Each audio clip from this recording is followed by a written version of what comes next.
Hello everybody, I'm Serta and welcome to Planet Crafter. With the launch of the full version of the game, I figured it was time to do a tips video to give an indication of what to expect and what you need to know and do in the game. I have over 600 hours through the early access of the game, and I have 25 of my top tips to share with you. So let's get stuck in.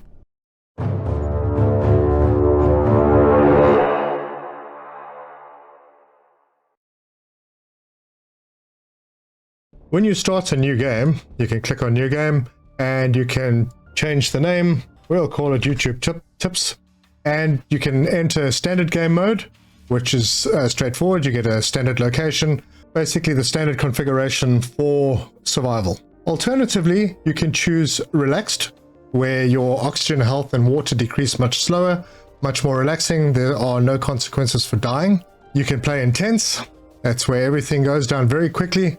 Hardcore, this is where if you die, you die, and the game and the save file are deleted and you basically have to start again. Creative is you do whatever you want, wherever you want. And custom, well, we can have a look at it. We can choose the game mode. The landing sites can be changed, so you can land in different areas.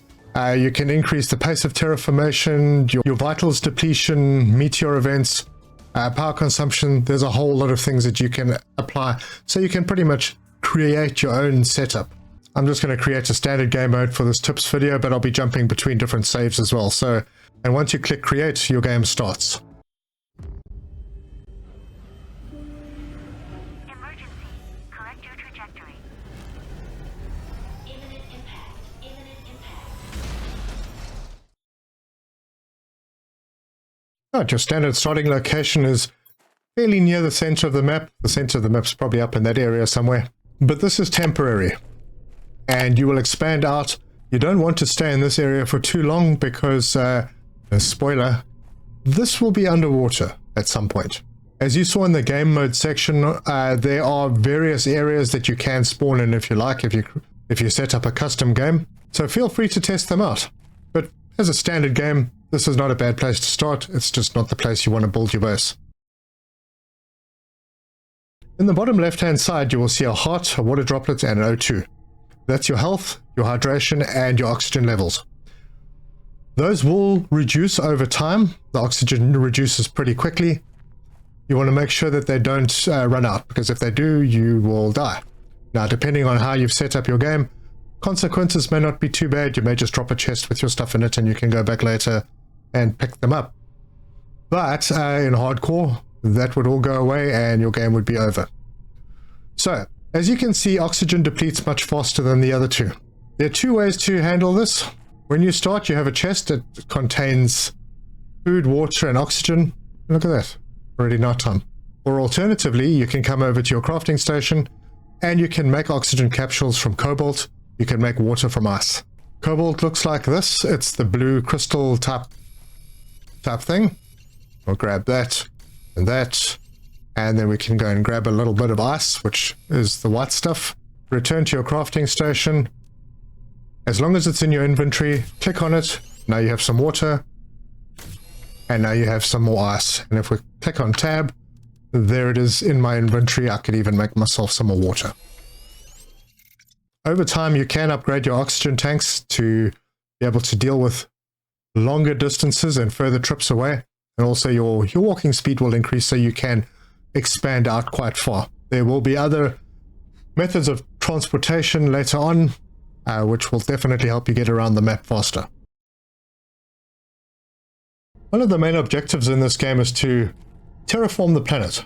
Turn this desolate red planet into a lush planet with blue sky, lakes, rain, trees, plants, insects, and so on. For that, you need to start with resources. So you have various resources. This is what titanium looks like. This is what iron looks like. Cobalt, as we've seen before. Silicon is this one with a little funny knob on the top. And magnesium is this one that has these sort of two spikes sticking up. Those are the most important at the beginning. There are a lot more resources that you'll find. And as time goes on, you do get used to what the resources look like. So when you're looking for something, you can just sort of turn your head and know what you're looking at. it doesn't take too long to learn. Initially, your storage is pretty small. You can upgrade your backpacks to have more storage slots, so you will be able to carry more. But at the beginning, you're going to have to carry just what you need to make what you want. While you're exploring, you will most likely come across chests that look like this.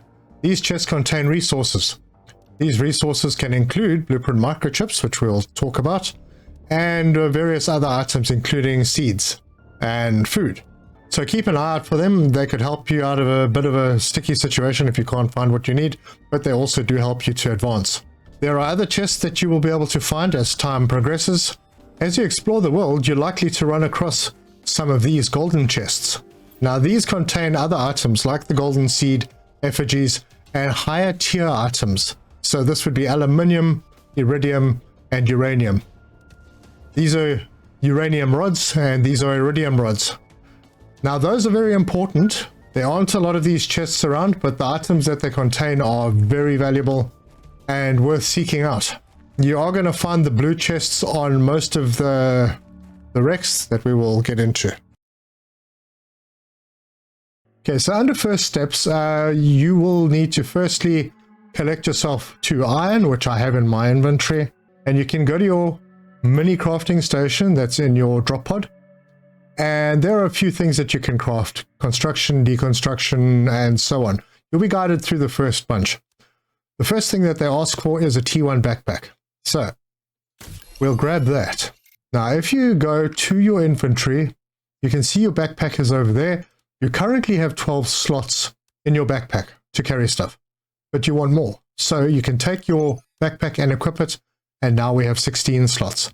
That's a tier 1 backpack. There are a few tiers after this, and you get lots of space.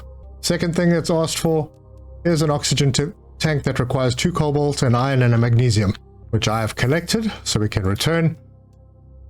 Click on that.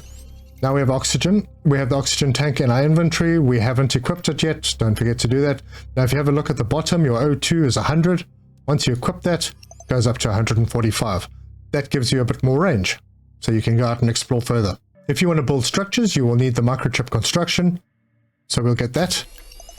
And when we equip it, if you press Q, you will have a construction menu which shows you can build living compartments, doors, stairs, machines, information screens, and furniture. This list expands because there are a lot of buildables in this game. So to build, all you need to do, go to your construction menu by pressing Q, click on what you want to build, place it down. In this case, it's a living compartment. Living compartments are difficult without doors, so grab a living compartment door, it snaps on, build it, and now you have a new place to fill up your oxygen. And this should be your travel kit. So wherever you go, you should be carrying 3 iron, 1 silicon, and 2 titanium. And this is a good start for a travel kit. Now, if you want to build this structure, you would need 3 iron, 2 titanium, and 1 silicon. And you can carry those with you as you go traveling, and you'll have a place to stop and top up your oxygen all the time. Obviously, you should take food and water with you as well, but this is good for oxygen. If you'd like that setup to be portable, well, you will need the deconstruction tool. So get the deconstruction microchip, equip it, and then you can come out here, and with your mouse wheel you can change the build mode to deconstruct, and you can deconstruct, and you have those resources back, so you can run around and rebuild wherever you want. Doing this could literally get you around the map without having to do much else. From time to time you will get storms. Storms will come in the game in various forms. This is a simple dust storm. But there will be storms with meteors that will drop various different types of resources. You get used to what is coming with the resources, with the meteors. And some of them you can actually trigger yourself by firing rockets, which will drop either iridium or uranium, and can be very useful in helping you collect resources when you're battling. There are also screens which are very useful. So if we come over to our little makeshift initial base pod, we can go into the construction menu. The first thing we need, terraformation screen, and We can rotate it, or we can just stick it on the wall, and that tells us our progress in terms of terraformation. Now, this is important for a couple of reasons.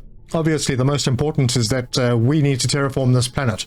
And the second reason is because we also need to unlock items that are going to help us terraform faster, and we do that with this blueprint screen.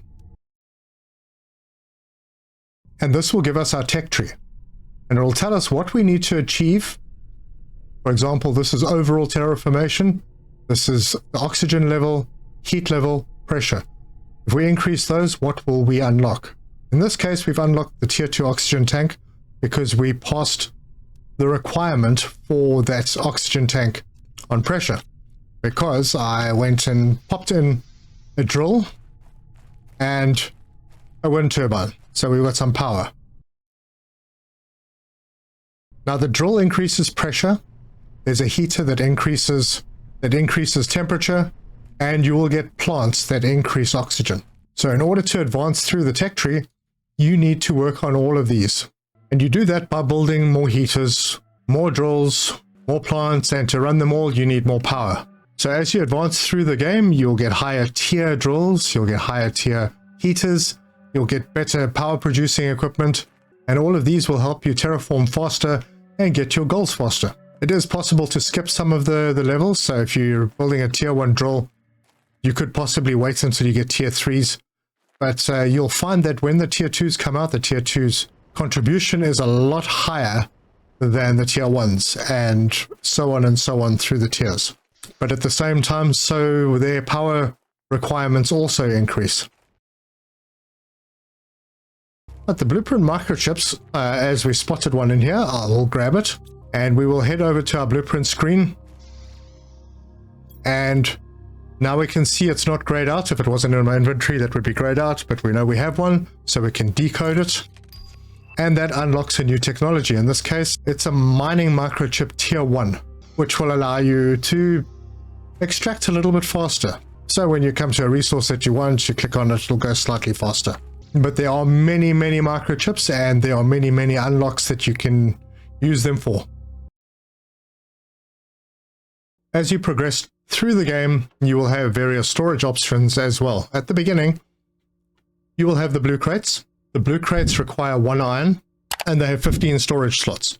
Later on, you'll get to the lockers. They require 3 iron, and they have 35 storage slots. And then the top level is the T2 storage locker, 2 super alloys and a circuit board, and it has a staggering 80 storage slots, which is pretty huge. Trust me, you'll probably use it. You're going to need to get around the map a little bit faster than walking. Walking is a little slow. You can press shift to be able to run, but you really need to get movement sorted out so that you can explore effectively. So there are options for that. In your tier 2 crafting station, there are agility boots, which will help you run faster, and there are jetpacks. There are 4 tiers of jetpacks. They are pretty cool, and they allow you to basically fly around, and you can get around the map pretty quickly. But the one that's really going to help you is the teleporter. Teleporter, you can put a teleporter at home base, and then while you're running around, you can build teleporters in other areas that are important to you so that you can zip to them very quickly. So let's go and have a look at our drills. And boom, just like that, we are here, and here are our massive drills set up and pumping away. And then we can just hop in and go back home.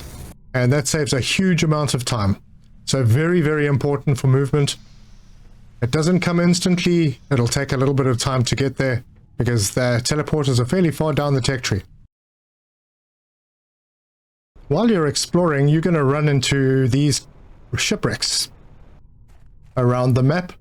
And if you walk through them, don't forget to take your torch. You'll find blue chests with various items in them. You'll also find these small chests, and they normally have a blueprint microchip in them. You'll find things that you can break down, like this tier 1 heater that you could probably break down, use the resources for something else, or rebuild it somewhere. In some of the wrecks, you'll also find the fusion reactors, which require a fusion energy cell. You put the fusion energy cell in, and it opens a couple of extra doors with later game stuff. And if we go to one of those doors that opened, you will find things like the safe, And if you open the safe, there'll be quite valuable items in it, including Terra tokens. You'll also be able to break down these servers if you have a tier 2 deconstruct microchip, and that will give you electronic components, which is a great start in getting some of them before you have the ability to actually craft them. I mentioned Terra tokens. Yes, the game has a currency. If you get Terra tokens and you use a trade platform, you can buy blueprints and stuff, but it's not something I'm going to get to in this video because it's very late game. Now, while you are exploring around the map, you're going to run into some things like this. Above the surface, it looks like a staircase to nowhere, but if you click on it, it takes you into an underground bunker. Some of them have really good resources, so you can go and open a storage locker. You can find some good stuff in there. You can also maybe pick up some other resources out of it, like in this case, there's a Loma seed lying on the table that you can pick up. And you can also read messages that feed into the story of what happened on this planet before you arrived. Yeah, but keep an eye out for those because they can be very valuable, and there are a number of them around the planet.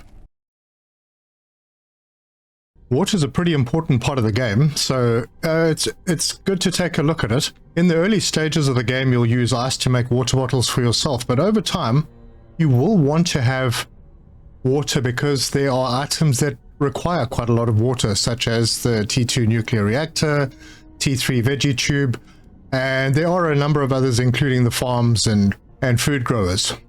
So, the first thing that you're going to unlock is the atmospheric water collector. Looks like this. You can place it anywhere, and it will collect water passively. You can leave it and come back, and there will be water. There's only 4 storage slots for it. Eventually, you will also unlock the lake water collector, and that you just pop into a lake wherever you want. Obviously, it doesn't go on land. Put it into the water, and that will collect water passively as well. And that has 8 slots. And it seems to collect water a little bit faster than the rainwater collector. So those are 2 important things that you will need for water. Always have a good storage of water on hand, not only for yourself, but also for other things that you need to build. There are recipes that also require water. Plants produce oxygen, and that's also one of the requirements for terraforming. So you'll obviously start that pretty early in the game. At the beginning, you are going to be limited to veggie tubes that go inside. Veggie tube tier 2s go inside. They both use ice. Veggie tube tier 3 goes outside, and you can pop a seed into it. Now also the seeds will have oxygen multipliers. So if you have a look at the base of the veggie tube, it produces 26 oxygen per second. However, if you put a 150 multiplier in there, that will now be producing 39. In addition, you have the golden seeds, which you find in various places, including the golden chests. That has a 600% multiplier, and now that is producing 156 parts per quadrillion per second. Some of the very earliest oxygen producers will be the grass spreader, which you just put down. It doesn't take any input, it just produces oxygen, and it gives you a plant bonus. The flower spreader gives you more oxygen and plants, and the tier 2 gives you a lot more oxygen and plants. And that would look like that. And this also accepts a seed, which will give you whatever the multiplier is that you put into it. Later in the game, you will unlock tree spreaders. Normal, general, tier 1 tree spreader has to go in water or on the edge of water. So it's got to be near water. That will take in a tree seed. Later on, you will unlock the tier 2 tree spreader, which can be put anywhere, and it will produce trees from whatever seed you put into it. Tree seeds are made in the DNA manipulator, so something to bear in mind. And then eventually you will get to the tier 3 tree spreaders, which you can pop a tree seed in. There are various tree seeds, and that gives a heck of a lot of plant and oxygen to help your terraforming. You will need food to survive, and in the early game you start off by getting food growers. You'll get a tier 1 food grower at first. You can put that down, and there are 4 different foods: eggplants, beans, squash, and mushroom. Now, the beans are the best food, so that's something to bear in mind, and beans aren't really used for much else. Eggplants, I think, are used in fertilizer.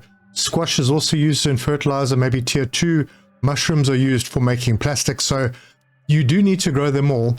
And initially, in the early game, you're only going to find eggplants. Eventually, you'll find the others as well. But you just pop a food seed in. Now, you find these food seeds in chests and also in some wrecks on shelves. And you can use them and it will grow you some food. It's very slow at tier 1. As you can see, growth speed is at 0.6.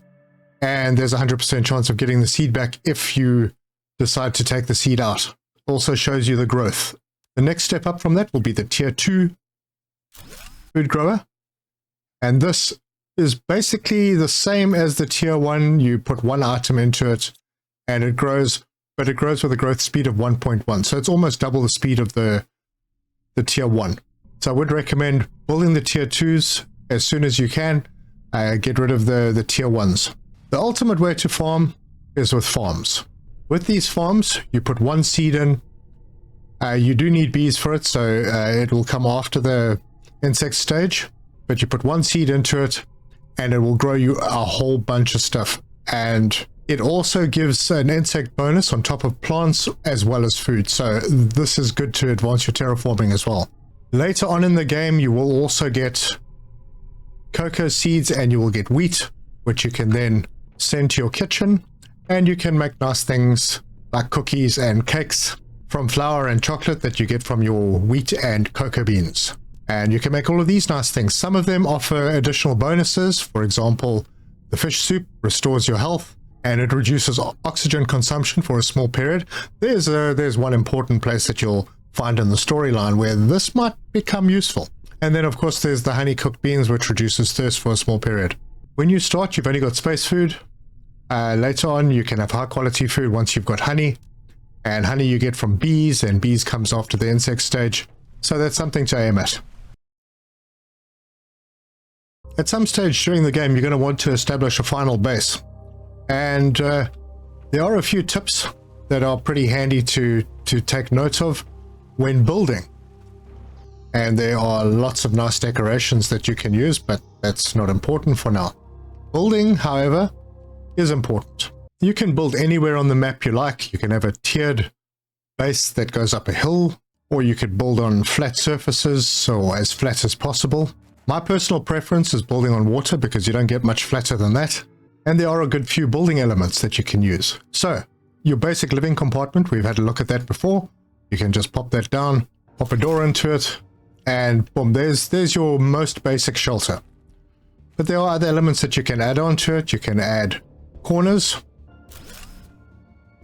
That gives a nice little viewing area.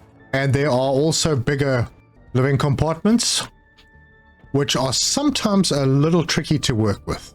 Okay, in this case, it snaps on and there's no issues. So now we have a very large area, a 2x2 area that we can work in. But that's not where it ends. Now, you can also build up.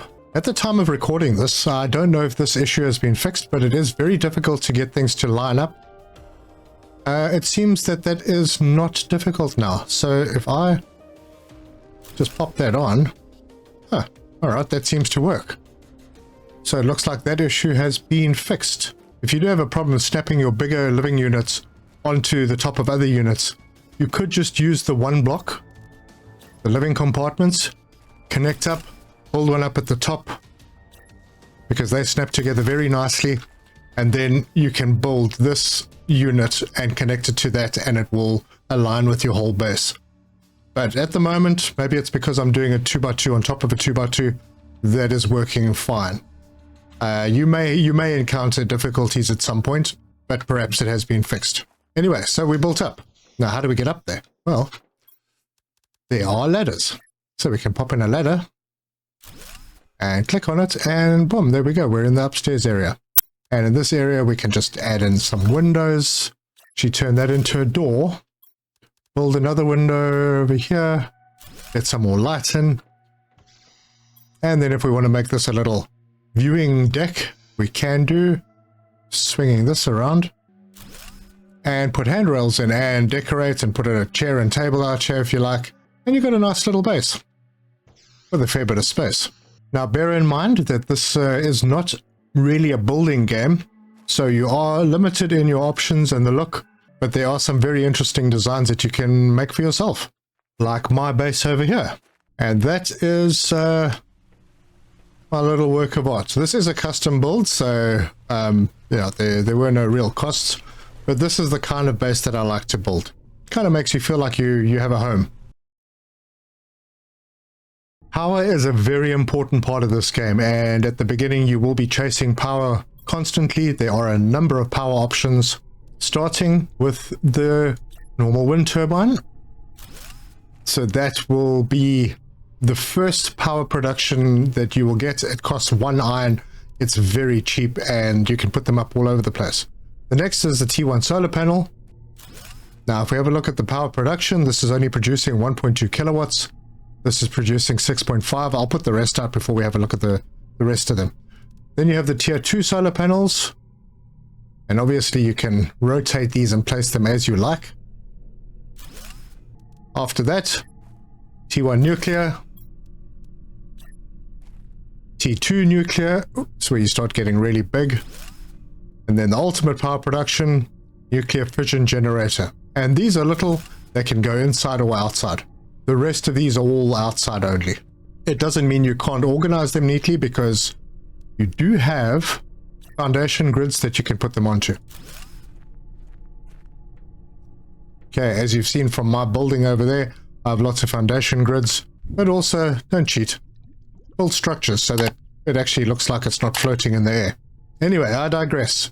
So, 1.2 kilowatts, 6.5 kilowatts, 19.5 kilowatts, 86.5 kilowatts, 331 kilowatts, and 1,485 kilowatts. And that's the base. If you get optimizers, that can be increased. We'll talk a little bit more about optimizers shortly. At some point, you will unlock the launch platform, which allows you to launch rockets. I recommend getting a hold of this as soon as you unlock it. It is very, very important for a number of reasons. Firstly, you get an asteroid attraction rocket, which not only gives you a heat multiplier of 1,000, but also creates an asteroid storm, a uranium asteroid storm. It gives you free uranium, which is quite difficult to get hold of in the early game, because the uranium locations on the map are quite far away for early game. You get the magnetic field protection rocket. That gives you a storm of iridium asteroids, and it also gives you a pressure multiplier of 1,000. You also get the plant rockets. The plant rocket gives you a plant multiplier of 1,000. It creates a storm, but it doesn't produce really anything. It's just a green storm. The seed spreader rocket, oxygen multiplier 1,000%. Then you get the insect rocket, insect multiplier 1,000%. Then you get into the GPS. So tier 1 GPS, tier 2 GPS, tier 3 GPS, the mapping information rocket, and the drone visualization rocket. So let's have a look at what they do. If you go to your map by pressing M, this is the view that you're going to see if you have a map chip equipped. So we are currently at the center of wherever it launches. Now, if you've launched the tier 1 rocket, you're going to get this view. Once you launch the tier 2 GPS, you can see further out, tier 3, even further out, and the tier 4, you can see most of the map. And at that stage, you can also then pan around the map and you can see the various areas and know what locations the resources are in. That's the map information rocket that tells you where the resources are on the map. And depending on what kind of game mode you're in, if you've randomized the locations of ores, these may be different for you. But this is the kind of standard. Not only are the rockets good for giving you a massive increase in your terraforming, but they also don't cost any power. So once you launch the rocket, you get that % multiplier on all of the terraforming requirements, depending on obviously which rocket you sent up. But there's no 10,000 cost increase on power. There's 0% cost increase on power by using rockets. So very, very important to give you a good boost in your terraforming. We had a look at the map, and from the map you'll see we're in the starting area, the grasslands area, but you'll notice that there are various other biomes, and those biomes look kind of different. So it seems that we have some kind of a desert up to the north, and this is oriented with the north at the top, the south at the bottom. There's some lakes over here with a big thing in the middle. There's a kind of burnt looking area over here. There's something else over here. So there are various different biomes that you can visit. Also, seems to be lots of rivers and lakes up here in the north. Now, in many of those cases, those biomes will give you different resources. For example, there's a cave near the starting location. If we go into that cave, I have a lot of power set up in here, but this cave provides iridium. It also has a smattering of aluminium. So those are pretty important, especially advancing out of early game. You definitely need a lot of aluminium and iridium, and obviously there are a few other things in here, including a nicely hidden golden chest. If we head to the south out of the iridium cave, there's this biome, which has like a yellow fog in it. This area is very good for sulfur, and you will find bits of sulfur lying around on the floor. To pick them up, obviously before you can mine and automate, you'll be picking stuff up off the ground, and you can just collect sulfur from here. Just to the west of the sulfur area is the sand falls area, and these sand falls hold a few things. Later on they do hold zeolite, which is this little crystal hanging off the tree. But this will be one of two places where you can get early access to super alloys. Now you won't see them directly. You have to actually go into the dust and you'll pick up super alloys along the ridge hidden in the dust. So that's pretty handy to know. Now if we head out of this area, we head back to the east, back to the sulfur area, and then we head north out of the sulfur area, which is now behind us. Early game, there won't be any water here, but if you come up this ridge, you'll see what definitely looks like an entrance to something. And in here we have another super alloy cave where you can pick super alloy up off the ground and eventually set up your mining operations to collect it. And if we go and have a look on the map and we zoom out, you will see that there is a super alloy icon directly over where we are standing. So we know that we can mine super alloys here. And then this is the desert biome. There's a waterfall biome over that way. There's an area over here which I call Paradise Valley. You will get used to the biomes and what they offer in this biome. There is a cave where you can get uranium, and then there's another biome further to the north, which is one of the newest ones in the game. You are going to want to make trees. We've already discussed that you can collect flowers in various chests around the map. You're going to want to make trees. There are a couple of tree seeds around the map that you can pick up, but you're going to want more, so you're going to have to make them. You're also going to want insects, such as the bees that we have over here, butterflies that add insect value, and silkworms that will produce you silk so you can make fabric and have lots of nice furniture. Fabric's also used for various other things, so it's pretty important to have. Bees are probably the most important. But let's start with the trees. For trees, you'd have to have a DNA manipulator, and they've changed the layout of the screens. The recipes used to be at the top, which was convenient, but anyway, they're here now, so we can have a look at the recipes. Now, these aren't all available immediately. They will be unlocked over time. Tree bark you would need. Now, tree bark you would get from tier 2 biodomes. Mutagen is something that you would make, and you will learn how to do that as you go. That can be made in a biolab or autocrafter. And then you'll need flower seeds, which you can find in various places around the map. So over time, you'll be able to make all of these seeds, and these seeds all have different values. For example, the Shriox has a 450% multiplier, whereas the Linfolia has a 125% multiplier. They all look good, and there are other trees that you can get through trade, and you can decide where you're going to put them. I think the Shriox fit quite nicely in a desert environment, but then so do like the palm type trees. And then these Soleus trees, they're the ones that I have planted outside that we've seen through this tips video, and those are they're pretty nice looking trees. But there are a couple of other nice looking trees that, like I said, you can get through trade. So basically you would put those in, you'd click it, it would do the research, and then you would have a tree seed that you can then go and put into a tree spreader. And then those will grow, and then they will give you oxygen and plant values for your terraforming. When it comes to insects, we have the incubators. Now, these will also slowly become available as you play the game, but everything starts with a larva, and you find larva just lying around outside, really. There are a couple here. So these are common larvae.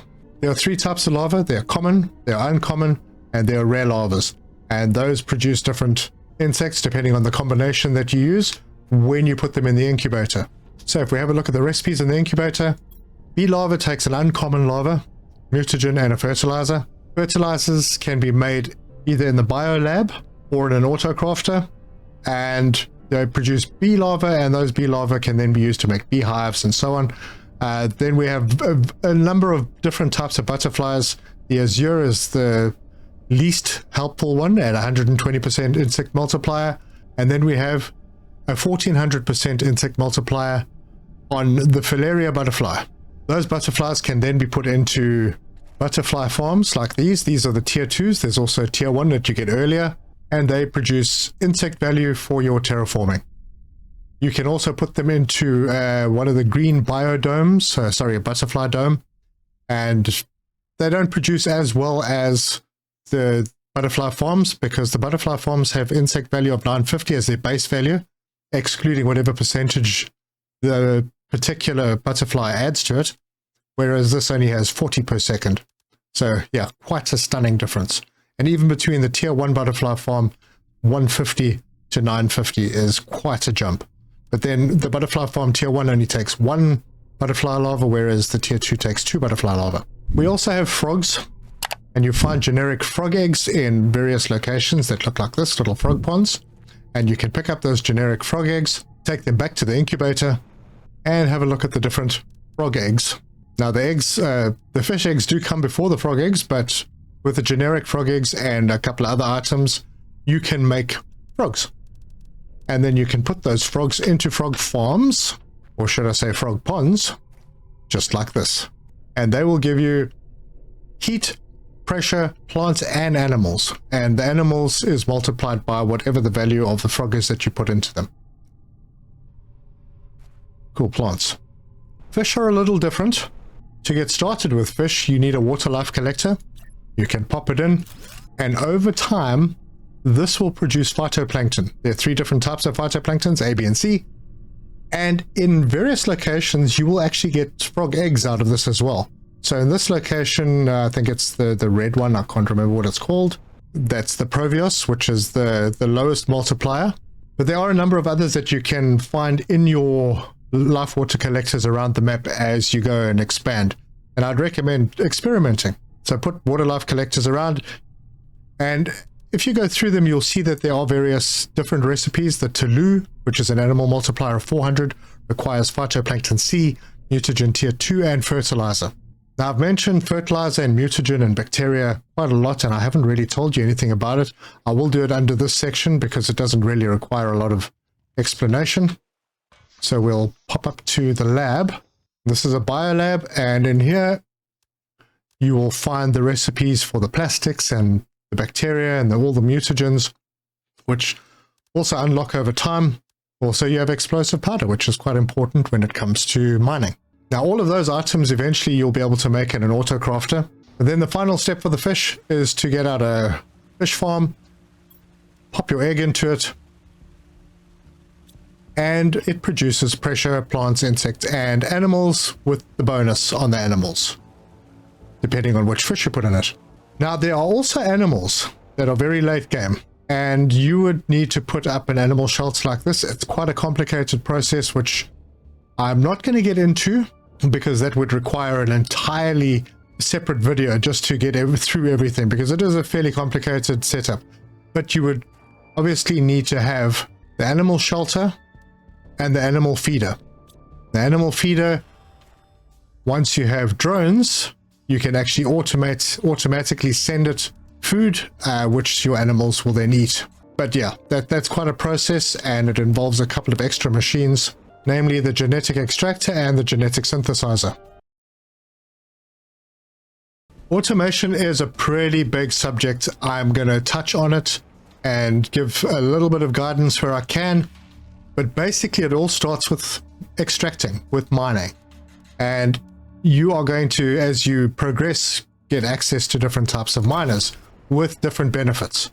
So this is the tier 1 extractor, and that will pick up whatever is in that area. If it's various different items, most of them you will get the basic stuff, the iron, the silicon, the magnesium, the titanium, and the cobalt in all areas. But in some areas, like where we had our mining on the super alloy area, you will also get super alloy, but not in the tier 1s. The tier 1s will only get the basic resources. Tier 2s, this has more storage, but it will also get you those specialized items like the super alloys and the iridiums and uraniums. And the tier 3, although it has smaller amount of storage, you can select a specific item that is available in that area to mine. And you will find that sulfur is available throughout the map generally. And that brings me to how you are going to get the stuff back to your storage so that you can craft things with it. So in the early game, you're going to be running backwards and forwards to go and empty out your containers, and it might be a good idea if you have a whole bunch in a far off place that you're specifically collecting, for example superalloy, to have a shredder so you can get rid of the materials that you actually don't want to carry back with you. So if you want only super alloys or only sulfur or only uranium, you want to throw out the rest if you don't actually need it, because you'll have other extractors in other places. So you can just take your, what I would consider waste material, stick it in here. For example, we'll take these 2 cobalt, chuck them into the shredder, close it up, hit the big red button, and boom, they are gone forever. But later in the game, you're going to unlock drones. Drones need drone ports, and the drones will go and collect stuff for you wherever, as long as you have it set up correctly. So let's have a look at this. As soon as you build a drone port, you will notice inventories will have this little icon. And if you click on it, you can set a supply and demand. So let's say for this particular container, I want iron. Now I already have iron extractors set up, I think, but if I don't, well, we'll sort that out anyway. So let's say, okay, this one, we demand iron. That will set in motion a whole bunch of drones to fly off, and they've gone somewhere, and we'll hang around and wait for them to come back. Right, there goes a drone.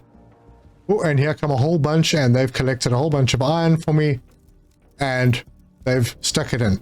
On the extractors, you do have to select, well, by the time you get the drones, you'll probably be very close to the extractor tier 3s, so you can hop in here, and you can say, all right, I want this one to only do iron, but then I also want it to supply iron, and that way the drones know to collect iron from here and send it to whatever containers are demanding that iron. You can set a priority as well. You can play around with that, but basically the higher the number, the higher the priority. So if you've got a priority 1 over here and there's a priority 0 somewhere else, it will fill up the priority 1 first. There are a few things, for example, the algae collectors and the water collectors, that you can click on them. They don't have storage. So there's no way to set a supply on them, but drones already know if you set a container that accepts algae, it will collect the algae and go and drop it in that container. The same applies to farms. So if I set a container inside or wherever I want on the map, and I set it to demand eggplant, the drones will collect the eggplants from the farm and go and drop it in that container. So your storages are pretty important. And then the final step in the automation is auto crafters. Now I have auto crafters all over the place, but this is basically an auto crafter. You can open it up, you can select a recipe that you want that auto crafter to produce, and that auto crafter will produce that. And you can then also set it to supply that item to a storage container. For example, these circuit boards are being supplied to a container over here that is demanding circuit boards. And then those circuit boards can then be used in other processes around your base. For example, circuit boards are needed for smart fabric. So you could have a smart fabric autocrafter set up somewhere, and that autocrafter would then pull resources from the container. There is a perimeter. There's a maximum perimeter of 20 meters for an autocrafter to pull from storage. So it is pretty good if you've got a one location factory to have things fairly compact. Right, bonus tip. Optimizers. So you have two different optimizers. You have machine optimizer and you have tier 2 optimizer. Now these need fuses to work. They don't have a power requirement, but the tier 1 can optimize 5 machines and the tier 2 can optimize 8 machines, and the perimeter for the tier 2 is 75, whereas perimeter for tier 1 is 60. So basically the way these work is, for example, I have some energy multiplier fuses with me, so I can pop one in there, and if you point at it, it will show you which items are being optimized. So it's basically optimizing the 5 items that you can see, the 5 power producing machines that we have, and it is giving them a bonus of 150%. So whereas this was 1,485, I think, it is now 2,227. So I'm going to take that fuse out of there and I'm going to put it into the tier 2. Now the tier 2 can take 3. If you hover over them, you can see what they do. They give a power multiplier of 50% and those stack.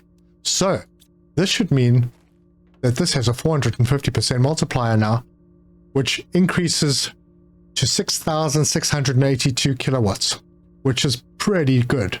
There are a number of different fuses. That was the power fuse that we looked at. We have production multiplier fuses. So if I chuck those in there, what they do is they add a production time divider of 0.25%. So they reduce the production time. So if you hover over one of these miners, you can see down at the bottom, it says production time 43 seconds. That's not the base. If I take these out, the base is 75 seconds. So if I put 3 fuses in, it reduces it to 43 for each production cycle. So in other words, to create one item, it will take 43 seconds. But that's not all. If you took this and built a couple more and put production fuses into them, and you only have 8 machines in range of these, well, that reduces it even further. Now it's down to 23 seconds, so those extra 2 have halved the time essentially. So it's working faster, it's not using any more power, but it's producing your items faster. So if you find that you're running out, there are a number of ways that you can increase your production to make sure that you get stuff to your automation setup as quickly as possible. There are other fuses for plants and various other things. I'll let you discover those yourself, but you'll find them in chests around the map and in wrecks, and also in the safes you'll find a few. And also something that we haven't spoken about, which I'm not going to cover in this video, is the portals. So bear those in mind, because that opens up all sorts of new possibilities. Another thing that we didn't discuss in the tips was the trade rockets. The trade rockets are pretty easy to use. They're pretty easy to understand. They can be filled automatically, so you can create products and you can send them with rockets, and you can collect Terra tokens, which you can then use to buy things like blueprints for various new building parts. You can buy new trees, new frogs, new insects. So a very cool addition to the game. And this game also has co-op mode, so you can play with up to 10 of your friends. In closing, don't discount the story. The story is quite intriguing, and that is the end game. You want to follow the story to the end and find out what happens. All very interesting, because if you don't know, you got sent to this planet as a prisoner to terraform it, and by terraforming it, you can buy your freedom. And then you find lots of stuff on this planet, and some very interesting places that you need to unlock and follow a trail of breadcrumbs to ultimately get yourself away from this planet. This is an incredible game with lots and lots of playtime, and you can play it however you want, design your base however you want, and it's just thoroughly enjoyable. So I hope the tips have helped, and if you like this video, give us a like if you want to see more. I will be doing a full playthrough. Subscribe, hit the bell icon for notifications. Leave me your comments, let me know if the tips have helped you. If there's anything I might have missed, or if you have any questions, I do try and answer all comments. And any other questions, there is a Discord for the game as well, which you could join and ask the mods and the devs. So thank you so much for joining me, and until next time, cheers!